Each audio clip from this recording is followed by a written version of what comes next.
Достар, баршаңызға тағы да привет.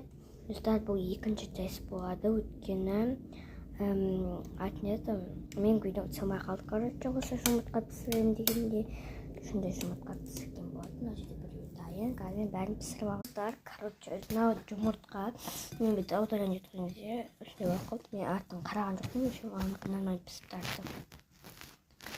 Мынау өзіне чөп, жаққа әдемі пісті. Май ішім, мынау қараңдар май жағып жатыр.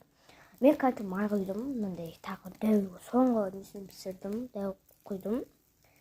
Мен қолыммен бірдемін. Енді мен қазір бұны шеттім бар, үстіне пісіп жатыр. Жасын қалады жұмыртқа кетіп. Піскен емес. Жұмыртқам пісті. Свежий, күшті болып тұр, қазір жібі. Қасына лавашпен и осындай соппен мәнді. Дәмі күшті, алып көрсеңіздер, советую. Дәмі ем, сақтап алыңыздар фотода. Енді мен қазір таңғы асымды ішемін.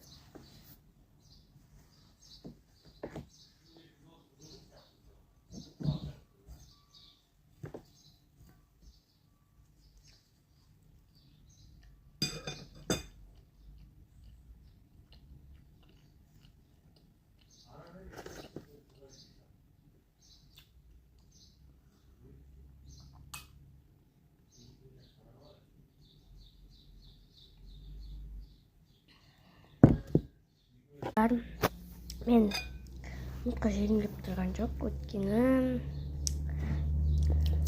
дәмі не очень пісіпті. Түрінен көрініп тұрған шығар уже. Сол үшін мен қазір огурец жейтін болғамын. Мен білмеймін, енді малға тастай салғам қазір.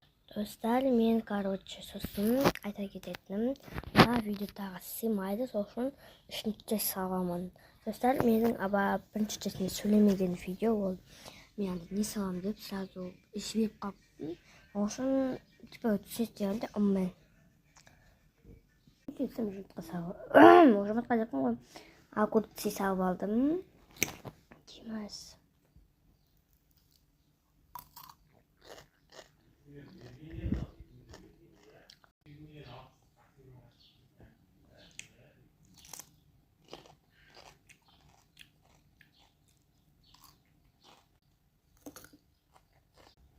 Қазір тамақ жеп болғаннан кейін сол үшін жүремін.